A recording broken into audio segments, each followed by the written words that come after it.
কৌশলগতভাবে গুরুত্বপূর্ণ হরমুজ প্রণালীর নিয়ন্ত্রণ এখন যুক্তরাষ্ট্রের হাতে বলে দাবি করেছেন মার্কিন প্রেসিডেন্ট ডোনাল্ড ট্রাম্প। তার দাবি, প্রণালীতে ইরানের পেতে রাখা মাইন সরিয়ে ফেলেছে মার্কিন নৌবাহিনী এবং এরই মধ্যে কয়েকটি জাহাজও হরমুজ প্রণালী দিয়ে চলাচল করেছে। সোমবার ওভাল অফিসে সাংবাদিকদের সঙ্গে কথা বলার সময় ট্রাম্প বলেন, পুরো হরমুজ প্রণালী থেকে মাইন সরিয়ে ফেলেছে মার্কিন নৌবাহিনী।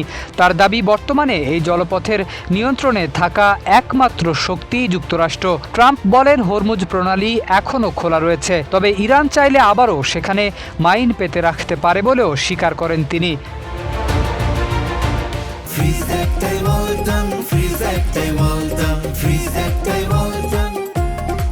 মার্কিন সামরিক অবস্থানকে ইস্পাতের দেয়াল হিসেবে বর্ণনা করে ট্রাম্প বলেন, ইরান মাঝে মধ্যে মাইন পেতে রাখলেও এতে হরমুজ প্রণালীর ওপর যুক্তরাষ্ট্রের নিয়ন্ত্রণে কোনো পরিবর্তন আসেনি। প্রতিবেদন অনুযায়ী এপ্রিলের মাঝামাঝি সময় থেকে ইরানের বন্দরগুলো নৌ অবরোধ বজায় রেখেছে যুক্তরাষ্ট্র।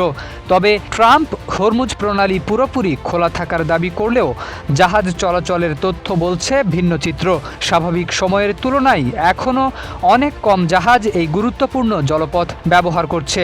শিপিং তথ্য অনুযায়ী সোমবার মাত্র 6টি জাহাজ হরমুজ প্রণালী দিয়ে পার হয়েছে, অথচ এর আগে 10 দিনে দৈনিক গড়ে প্রায় 11টি জাহাজ এই জলপথ ব্যবহার করেছে। কেপলারের তথ্য বলছে, মঙ্গলবার 4টি পণ্যবাহী জাহাজ হরমুজ প্রণালীতে প্রবেশ করেছে। এর মধ্যে 2টি ছিল খালি তেল জাতীয় পণ্যবাহী ট্যাঙ্কার।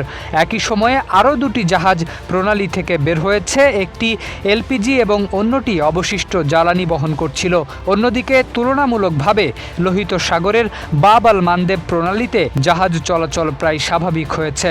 সোমবার সেখানে 25টি জাহাজ চলাচল করেছে, যেখানে আগের 10 দিনের দৈনিক গড় ছিল প্রায় 24টি।